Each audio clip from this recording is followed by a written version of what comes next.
پچھلی ویڈیو میں ہم نے اس بارے میں بات کی ہے کہ کس طرح انسان وقت کے ساتھ ساتھ زمین سے زیادہ کیلوریز حاصل کرنے میں کامیاب ہوتا گیا۔ ہم نے دیکھا کہ زمین کی پیداواری صلاحیت کن عوامل پر مشتمل ہوتی ہے اور اسے کیسے بڑھایا جا سکتا ہے اور اس کی اوپری حد کیا ہے۔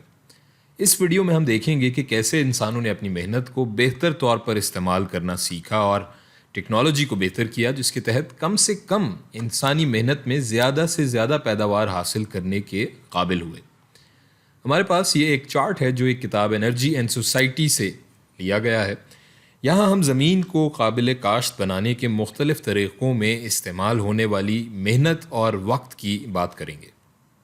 ہم کاشتکاری کے کل عمل یا کسی خاص فصل کو اگانے کے لیے درکار کل توانائی کے بارے میں بات نہیں کرنے جا رہے ہیں۔ ہم صرف اس ایک عمل کے بارے میں بات کریں گے جو کہ زمین کو قابل کاشت بنانے کا ہے، جس کے لیے ہمارے ہاں گوڈی کی اصطلاح بھی استعمال ہوتی ہے۔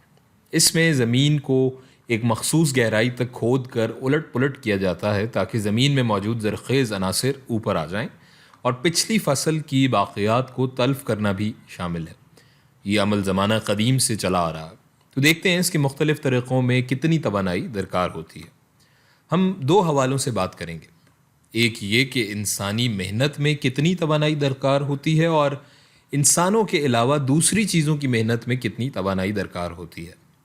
جب ہم انسانی محنت کے بارے میں بات کرتے ہیں تو ہم کسی ایسے شخص کے بارے میں بات کر رہے ہیں جو کھیت میں ہل چلا رہا ہے، پھر بیل وغیرہ ہوتے ہیں جو زمین میں ہل چلاتے ہیں، اس کے بعد پھر ٹریکٹرز آ جاتے ہیں جو یہ کام کرتے ہیں۔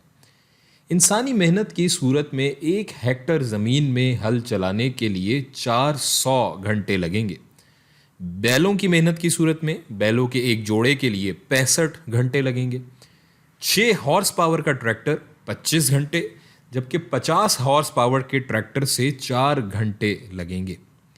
اس چارٹ کے مختلف حساب کتاب دراصل یہ واضح کر رہے ہیں کہ جیسے جیسے انسان ترقی کرتا گیا اور ٹیکنالوجی بہتر ہوتی گئی، انسانی براہ راست محنت اور اس کے لیے درکار وقت کم ہوتا گیا، جس کی وجہ سے انسانی زندگی کا ایک بڑا مسئلہ خوراک کی تلاش اور پیداوار، جو انسانوں کی زندگی کا بیشتر حصہ کھا جاتا تھا، وہ حل ہوتا گیا، اور انسان کے پاس تہذیب و ثقافت کو ترقی دینے کا وقت میسر آیا، جس میں علم و تحقیق، فنون لطیفہ، سائنس و فلسفہ اور کائنات کی تسخیر جیسے مسائل پہ اپنی انفرادی اور اجتماعی توجہ اور وسائل صرف کرنے کے مواقع میسر آئے، اور ایک پیچیدہ تہذیب کے ارتقاء کا سفر شروع ہوا جو آج آب و تاب سے جاری ہے۔